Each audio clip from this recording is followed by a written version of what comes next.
জোর করে মেয়েকে তুলে নিয়ে বিয়ে, তারপর ২০ লাখ টাকা চাঁদা দাবি। একের পর এক অভিযোগ, হুমকি আর অপমানের ভার সইতে না পেরে শেষ পর্যন্ত নিজের জীবনই কেড়ে নিলেন এক অসহায় বাবা। একটি পরিবারের এই মর্মান্তিক ঘটনা এখন নাড়িয়ে দিয়েছে পুরো এলাকাকে।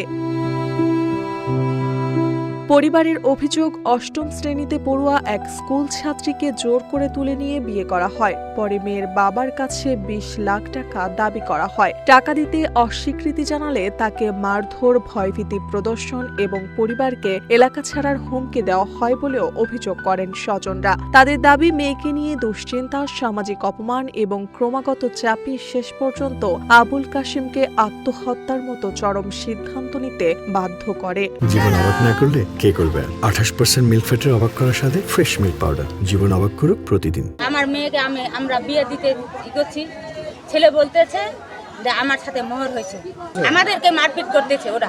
সাইফুল কোম্পানি আর বাপ সবাই ছুরি বলল নিয়ে আমাকে খুঁজতেছে, আমাকে মারবে।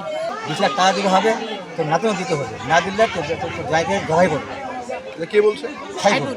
৫ জুলাই সকালে ঠাকুরগাঁয়ের বালিয়াকান্দি উপজেলার দৌসি ইউনিয়নের মহিষমারি মুরগিপাড়া গ্রামে এই ঘটনাটি ঘটে। পরে পুলিশ ঘটনাস্থল থেকে আবুল কাশেমের মরদেহ উদ্ধার করে ময়নাতদন্তের জন্য পাঠায়। নিহত আবুল কাশেম পেশায় একজন মুদি দোকানদার ছিলেন। অভিযুক্ত সাইফুলের স্বজনদের দাবি, ওই স্কুল ছাত্রীকে বিয়ে করেননি সাইফুল। অনেকদিন তো ধরে ওকে আগুনতে পছন্দ টছন্দ সব করতেছে, বলছি যে আমি বিয়ে করিনি। বাজিটা হয়তো যে ওর মেয়ের ঘটনা হচ্ছে, কিভাবে বিয়ে দিবে এটা টেনশনে হয়তো মরছে। পুলিশ জানিয়েছে ঘটনাটি তদন্তাধীন, তদন্ত সাপেক্ষে আইনগত ব্যবস্থা নেওয়া হবে।